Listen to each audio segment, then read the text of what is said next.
Now, I'm just going to go to the book. We joined the rest of our cellmates and pressed close to Jose Anzaldúa, a tall U.S. Marine. Tall Marine corporal captured a couple of years before.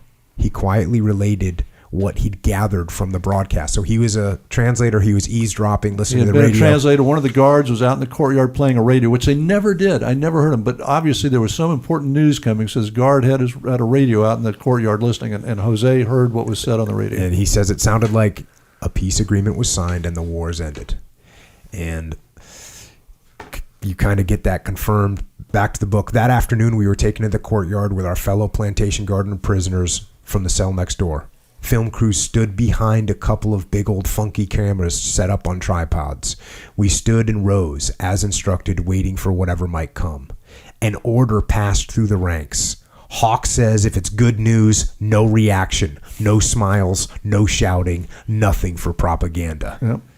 I love that. He's just hard to the end.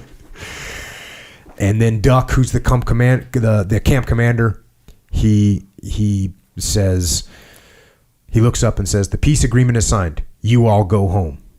He waited for us to cheer. Nothing. He looked apologetically at the film director, then back to us with a hint of the scowl. And he goes through the whole points of what the peace accord has in it. Right. And as he read the remaining highlights, all faded into a dull drone. I'd heard the most important one to me. The war's over. We're going home within 60 days. I made it. Thank you, God. We went back to our cells.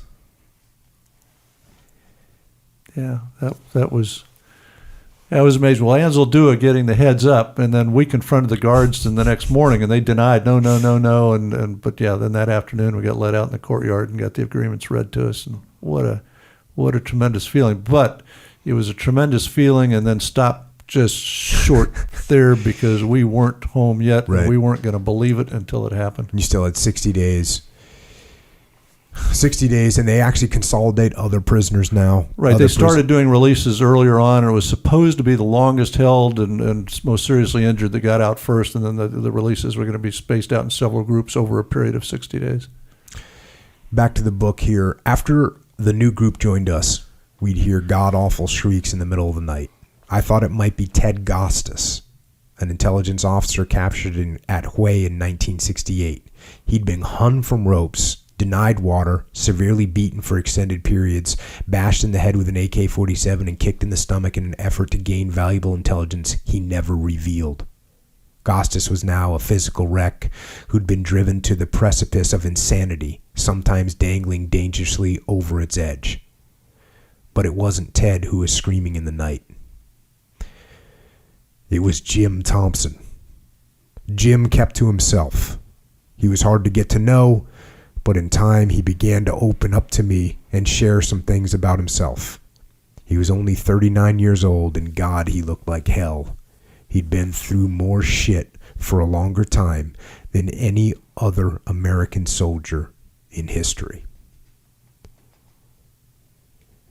And 9 years, and you do a beautiful job of recounting the story that he told you.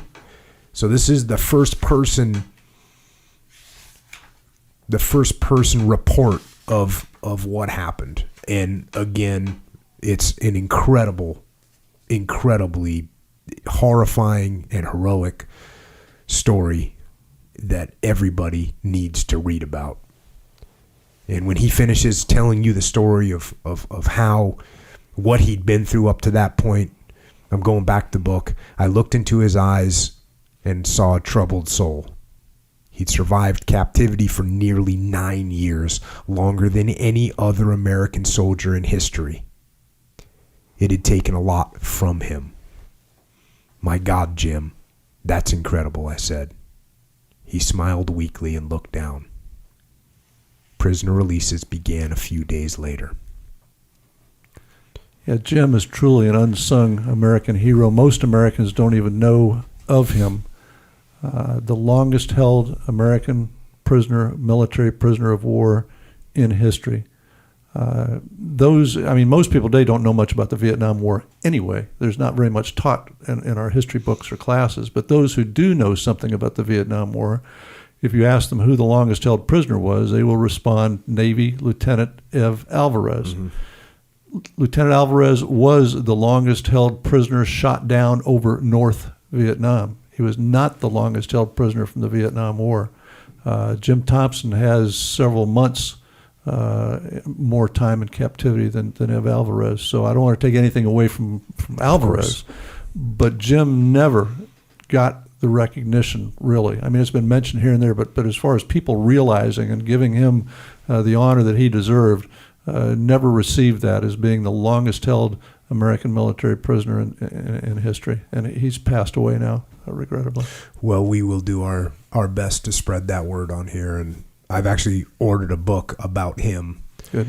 And I will make sure I spread the word to the best of my ability about his service and sacrifice and heroism. And the way you do it in here is an incredible tribute to what he went through as well. Now, the days go by. They finally get you to pack up your gear, give you some new clothes, put you on a bus, and take you out. And here we go. Back to the book. We milled around for half an hour talking amongst ourselves and getting no information from the guards. The staff car returned, and we were soon back on the bus, afraid we were heading back to the Hilton.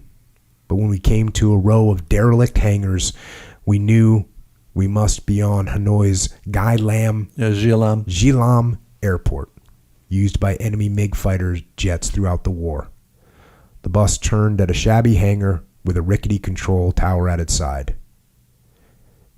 I beheld one of the most wondrous sights I'd ever seen. Before us was a big, shiny, beautiful C-141 medevac plane parked on the ramp. The American flag and a red cross were painted high on its tail. The words U.S. Air Force were printed boldly on the fuselage just behind the cockpit. I cannot describe the emotion that filled me. I can't even imagine. And you guys load up, take off, and here we go back to the book. I was happy yet anxious as the big jet rolled down the runway. Once airborne, we remained silent, absorbed in our thoughts. We seemed to be waiting for something, but none of us knew quite what it was until the pilot came on the intercom. Thought you would all like to know that we have just passed beyond SAM missile range. We erupted in a spontaneous cheer. I was overwhelmed with joy. It was real. We were free. We were going home. Nothing could stop that now. Yeah, we really, even though we didn't consciously know it or talk about it, we didn't have the feeling that we were home free until that moment when the pilot came on and said, because the missiles couldn't shoot us down, we were on our way heading to the Philippines.